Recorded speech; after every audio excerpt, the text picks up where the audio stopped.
Good morning, Guam. Hafade, I'm Jason Salas. Thank you for starting your day with the KUAM Way. This is Starting Lineup, where we live stream interesting stories told in interesting ways throughout the island right now. If you're joining us on Guam, Hafade and good morning. We're glad that you're getting your work day started out with us. If you're just getting up, you're getting up a little bit late, but that's okay. You know, we got a lot of stuff to show you today. We are at the Sergeant Frankie E. Smith Police Precinct. Tumon, I am back. This is my home for many, many years. I love being down here, the very bustling streets of Tumon. I'm going to talk to some of the officers about what it takes to actually run this police precinct. And if you are joining us from these states, you crazy mainlanders in your daylight savings time, I don't know what's up with that, but the sun shines brightest on Tumon, and here we have, of course, Sergeant Paul Tapao with the Guam Crime Stoppers, and a new friend of the program right here, Sergeant John Patrick Lazama. Sarge, thanks for joining us on Hafade. Hafade.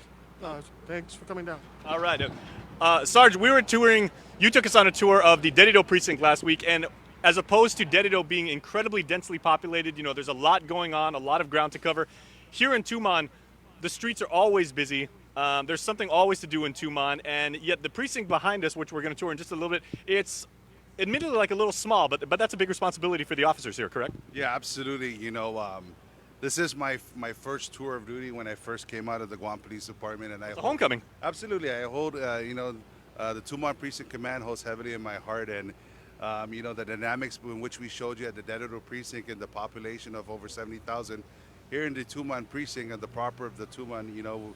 I want to use the phrase Tatua, which is Tamuning, Tumon, and of course the Harmony area, is which the jurisdiction with the fine men and women in the Guam Police Department, that's the beat area covered. But here specifically in Tumon, you know, the dynamics have shifted to where now we're dealing with our vast visitors who come in to enjoy our beautiful island, the various businesses that we have here, the establishment, and right now it's 9 o'clock in the a.m. and you come down to Tumon by 3, 4 o'clock, you're going to start to see the streets get a little bit crowded, and of course, you know, the nightlife will start kicking in. So these are some of the dynamics that our officers in blue really do have to pay attention to, because of the fact that there's a lot going on here in Tumon, and shifting the dynamics from the Dedido precinct down here, it's very business oriented. A lot of the officers are, you know, their calls that they entertain deals with a lot of the businesses, to include the residents, that covers the proper of Tatua in itself. Well, I want to talk about that, so thanks, Sarge. And the other Sarge, Sergeant Lazama, obviously your duties and your jurisdiction here, most people think because you're located at sea level, right in the middle of Hotel Row, so people think the Strip. So your jurisdiction is from Gun Beach all the way down to the Hilton, but you guys actually cover a much larger jurisdiction. But at least for this part, you're dealing with a lot of people who aren't from Guam. You know, the visitor industry, this is the epicenter of tourism. You're dealing with like a lot of people who might not speak English, a lot of people who don't know where they are. So what kind of cases do you respond to when you get people like that? Well, with Tumon, I've only been here for a year and a half, and in the time that I've been here, the diversity of all the people that work here, that come to visit, between the tourists and the different cultures that live within this area alone, it's been really a challenge for a lot of us. We came in here not really knowing what to do. Never experienced Tamuning before. When we came in, it was a total shock to us, because it's nothing like the outside, where all the regular villages where we deal with everybody in a natural state of events. This here, the diversity is so vast that we have an officer that's a Ponapean that we use constantly, just so as that we were able to bridge that gap. GAVB provides us with interpreters from different agencies, so as to assist us in speaking with these individuals in different types of cases, from petty thefts to as far as robberies, which we've had within the last couple of weeks, which are very severe. So the challenges is large, but we are finding a lot of aid through different agencies and different techniques that are able to assist us in doing that. All right, then. All right, thanks, Sarge. So, Sergeant Tapao, once again, because you worked here for many, many years. Hey, good friend of ours, Sana. How are you doing? Good to see a former Olympian, member of the Team Guam in many respects and everything. So, another member of the security detail, as a word to say. How you doing today? Half a day. Good. Just booked on and making sure our tourists and our people of Guam and Tumon are safe, and make sure they get where they want to go. That's our job, just to keep everybody, pace, and keeping the vagrant out of, getting all this money from people, and you know, we try our best. All right, so Tana representing the island in athletics and now taking care of the island as a member of security. So, Sarge, I wanted to ask you, the level of responsibility here for the Sergeant Frankie E. Smith Police Precinct is unique too, because not only you're doing street patrol, you're also doing beach patrol. Absolutely. And that presents an entirely different set of challenges for your officers, correct? Absolutely, and this is why you know, Mr. Mayafal, who is a VSO, a Visitor Safety Officer with G4S, it really speaks volumes about the private partnership that we have with the Guam Police Department. Back in our heyday, you know, I was fortunate to be a part of CAT, and you're absolutely correct about the coverage from the shoreline into the inland and everything. And you know, plagued with our situation, with our manpower strength, it really does, you know, the community partnership speaks volume in where we are now. And, you know, without this partnership, they act as a liaison, they also act as a reporting person, and they also act as a representative of law enforcement. And you know, aside from being visible along the sidewalks, these guys actually have situated some lifeguard posts to help aid the swimmers who utilize our beautiful beaches here. And back in our day, we had our beach patrol. We had officers in skis. We had officers, you know, riding the dirt bikes. We had officers on the sidewalk with the mountain bike. And you know, unfortunately, because of our manpower constraint, it really causes an issue with what we have and what we have to deal with. But you know, rest assured, we continue to reach out and we continue to thank the partnership with. I think it's the Guam Hotel Restaurant Association, the Guam Visitors Bureau, and of course our private partners such as G4S Security that provides this service. And you know, Tana has always been a signature here in Tumon in the entertainment business. But I've known Tana for 30 years and everything, so it's glad to see him just roll up here. And I actually wanted to bring you in, Tana. So GPD, you know, they've got the heavy equipment, and these guys roll out. They have, you know, they have jet skis, as Sergeant Tapau was just saying. They have the four-wheel ATVs. They of course have their police cruisers. You guys are actually going up and down Tumon, the entire strip, on a bike. So what's that like, and what type of fitness shape do you have to be in to do your duties going back and forth? Yeah, I mean, it's great for our health, and it's like, for me, it's not even work. It's like a pleasure to just come on in, be able to do this and help wherever they come to Tumon. They're our responsibility, whether it's local or visitors, anywhere from the world they come in. Our first priority is them, make sure their safety. They come here and they go back with a good experience. You know, they can just go anywhere without have to worry about holding their bag and things like that. Now we try to, before we had a lot of vagrants around. Now ever since we got this program, now I don't really see them. People don't really see them, but you know, once in a while you get some from outside. They just want to be brave. So, you know, it's kind of, you know, give and take. So we have to make sure that we're always visible all the time on the street. All right. Well, thank you very much for the job that you do. I know you do it very, very well. Thanks again. Thank you. All right. thank you. Okay. Thank you for your service. Greatly appreciate it. All right. Okay, so tell you what, since we were talking to Tana Miafu just shortly, we're going to bring up our Crime of the Week package because, Officer Tapau, you do have a update for us. But let's go ahead and check out what we have for last week's Crime of the Week, and we'll see what GPD did to resolve that situation. Let's take a look. On Wednesday, March the 6th, officers from the Tumon Precinct Command entertained a robbery that occurred on Route 14 in Tumon by the Fiesta Resort. Preliminary reports suggest that two male tourists, while walking on the sidewalk, were approached by a pair of unknown men. Those men then demanded money, and out of fear, the victims complied with the demands and handed the suspects their wallets. During the course of the Guam Police's investigation, officers learned that a transaction had been made with one of the victims' credit cards at Subway in Tumon around 8:14 p.m. on Wednesday. Now the Guam Police Department and the Guam Crime Stoppers are reaching out to the Guam community for their help relative to this robbery. If you have any information about this case, please call Guam Crime Stoppers at 477-HELP, that's 477-4357, or go online to guamcrimestoppers.com.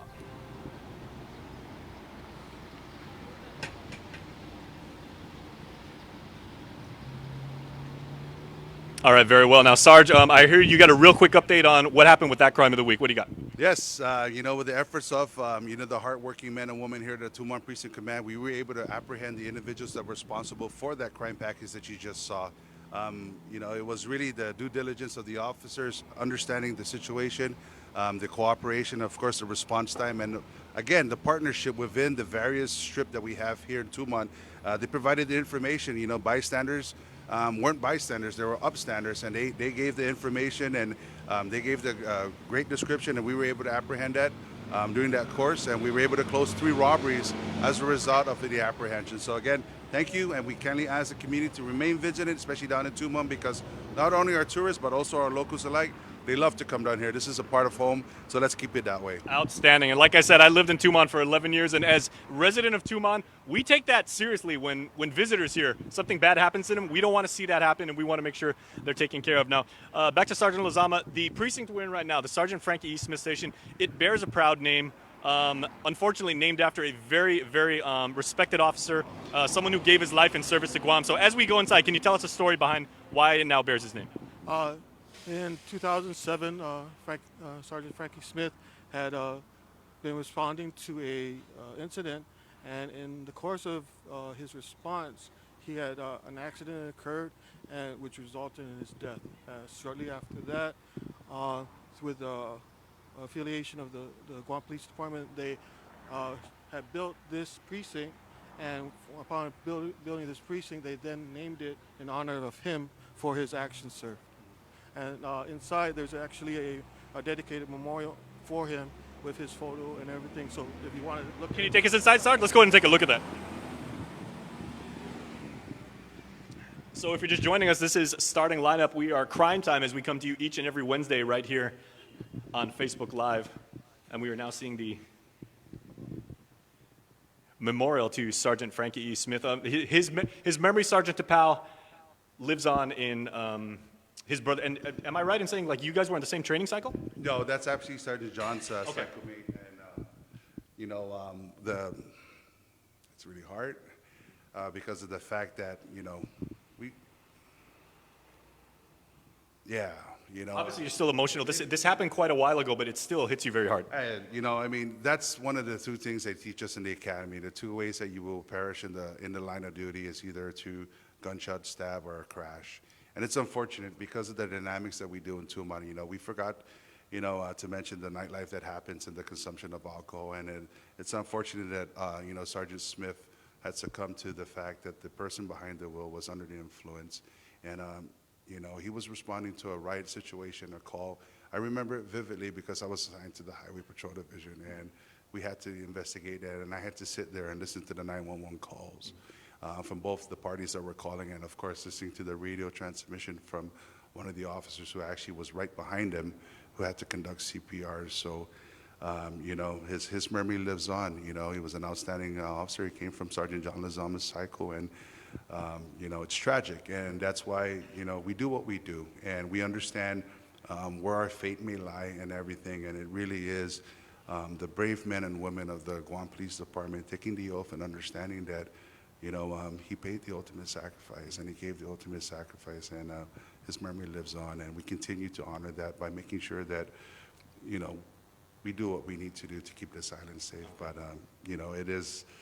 it's tragic. 07 was a really hard year. We also lost Officer Tom Cruz from the Highway Patrol Division too, and it was, it was something that we can actually, learn and continue to grow and use this as a way to remember Sergeant Frankie Smith. All right, and of course we worked with both gentlemen, both officers as members of the media, and then both outstanding Guamanians, really love GPD and love their island. So Sarge, as someone who went through training with Sergeant Frankie Smith, it's said that there's always an eternal bond that the people you go through when you're a trainee, when you're a recruit. What is his memory in serving in a precinct right now that has his name? What does that mean to you personally? For me personally, through the academy, we were taught camaraderie and esprit de corps, and we dedicated our lives to this calling that we have, and through that, coming here to serve in this precinct, remembering him, it makes me, as a supervisor, pass on to my subordinates instilling in them that same dedication to duty, and knowing that at any time, in a situation, it may be our last, but always to fight to make sure that the community's safe and us as a group are safe. All right. and we go home at the end of the day. All right. Well, gentlemen, thank you for sharing, being very candid with your feelings. Okay. Now, if we can move on, let's go ahead and take a look at the precinct and see some of the operations that you guys do here. And then I was hoping we can go maybe outside for a little bit because, again, the scope of this precinct and the operations that you guys are responsible for, very, very broad. So what are some of the facilities you have here, Sarge? To our right is our desk watch. This is our the area where all communication coming in and out for any calls to criminal activity or any assistance needed from the public will come in. From the desk watch officer, he will direct it to me. I then direct the officers out to that location and conduct the investigation. Inside this hallway, you'll see that there is a holding cells. There's 2 holding cells within here. And in case we have any individuals that we may have arrested and we still need to process, we can hold them. Or if they were, due to the limited manpower, we have to hold them for a little while we handle the situation. We then place them in here. They'll be secured for here until ready for transport. Now, just so people are people wondering, watching right now on Facebook Live, Sarge, what is the space in terms of the square footage of these cells, and how many detainees can you hold at the same time? The space itself is approximately 20 by 20 feet. We've been able to hold 10 people in each cell because of the room that we have. 10 people? Yes. Only due to, like, if they're a part of the same crime, we will hold them together so as that we can control the situation. If not, we separate them in the 2 cells, and usually we try to keep it so as there's only one person in the cell at any one given time. Now, once you go in the cell and that door closes, that really drives it home. That really lets you know that this is real. Yes, it does. A lot of the individuals also are highly intoxicated. So to protect our officers as well, we have them sit here and detox so as that by the time we're ready to process them, they're calm enough that we could control them in a better manner. Now, as far as for people might be wondering, as far as the shifts that your officers work, this isn't a 9-to-5 job by any means and everything. What type of shifts do you guys work, and how do you guys rotate in and rotate out? Matter of fact, today is our half day. So all 4 shifts will be coming in today. What we run is what's called 3.5, 3.5, which is 3.5 days on, 3.5 days off. My shift is a day shift, which run from 6 a.m. to 6 p.m. And then on 12-hour shifts. Right, 12-hour shift. And then on this day, we run from 6 a.m. to 12 p.m. And then the B shift days will come in at that time and start their shift from Wednesday to Saturday. And that's why they call them Guam's finest, because you're either pulling a 12-hour or an 18-hour shift. Yes, sir. And we know we've been running the same schedule now for the last year and a half that I have been here, and it's worked very well for us. However, again, our manpower constraints just is the only issues that we have with reference to that. Okay, where are we going now, Sarge? We're heading into the administrative room offices, the commander's office, the operations sergeant, and the deputy commander's office. This is where all our administrative paperwork and everything is conducted. We have our admin sergeant that what he does is basically gather all the documents that is needed for a case and bring them down to our records to be processed, to be included in all our case files as well. And then to our left is our locker room and latrine area. And then if we go further down the hallway, you'll have our briefing area and our locker room area. What's the split between the number of male officers and the number of female officers you have stationed here? Right now, we only have 2 females assigned to us, and we have approximately 30 male officers assigned to the precinct. So 1%. Okay. Yeah, about approximately 2 females out of the whole precinct. We do have right now a police officer trainee that's a female as well, and she's undergoing her rotation with the shift and is being escorted outside right now by a field training officer. Okay, and then as we were talking about at the beginning of the live stream, you can scrub back and actually take a look at that, because the discussion that we were having about the fact that you guys are literally beachside. I mean, we're going to go outside probably right now. 90 seconds on foot, you're going to be in the sand. You're going to be in the Pacific Ocean on Tumon Bay. Yes. So what kind of gear do you store here at the precinct as far as being able to respond to those variety of cases? Because, I mean, obviously you guys aren't wearing shorts. I've seen that before. Right. But how, Well, right now, the way the assignment works is that our Special Operations Division is the one that actually responds to any type of incidents on the beach, i.e., any type of drowning situation or a swimmer that needs assistance. We'll have fire come in. We have the lifeguards as well. They will respond to the beach area. What we will do is usually we'll come to the area, look for any witnesses, try to find a reporting person, try to identify them, try to find as much information about the individual as we possibly can. and plus you got Burger King right next door, so next door. that's a great smell to wake up to. Yeah, we have cracked egg. We also have the Louis Vuitton area over here that has a bunch of restaurants. So Pick up like a really nice bag for your wife, or like I said, I've been here only a year and a half, so it's been a big change from where I came from, which is the Ganya precinct, having to deal with the tourism, the different individuals that we encounter every day. It's really a vast thing here. It's very diverse. pal, the island and being on patrol. Right now, we're obviously walking the streets of Hotel Row, right? But when you guys roll out, air quotes, to respond to a case, can you guys literally go to a place on foot because so much of Tumon is all together, or how do you guys take like with vehicles when you have to respond? We utilize any means of transportation. We've even had one point in time where we actually were short on cars, or their cars were out, the officers were out. We actually had to commandeer a bus to take us to a scene. And Whatever it takes. Whatever it takes. And again, the beautiful thing about it is that the local bus companies that drive to and from, they recognize the officers that work here, and we assure them that they'll be safe. Just drop us at this hotel, and walking distance. We actually do have foot patrol. One point in time when I was down there, some saw it as a form of punishment, but if you get an opportunity to walk out and get your vitamin E, then it's great. But just to highlight what Sergeant John said about the diversity here, when you deal with the shore and everything, we also have to deal with the military when they have their liberty. Yep. So our ships come to port. We actually have over 3,000 visitors from within the U.S. Military that actually will frequent the place, patronize the area and stuff. And again, it really partnership. If we have a manpower shirt of 114, how do we do a force multiplier? We work closely with the military. They designate short patrol officers to assist us, and there's an understanding there. There's briefings about expectations and stuff. So it really helps us in mitigating issues dealing with.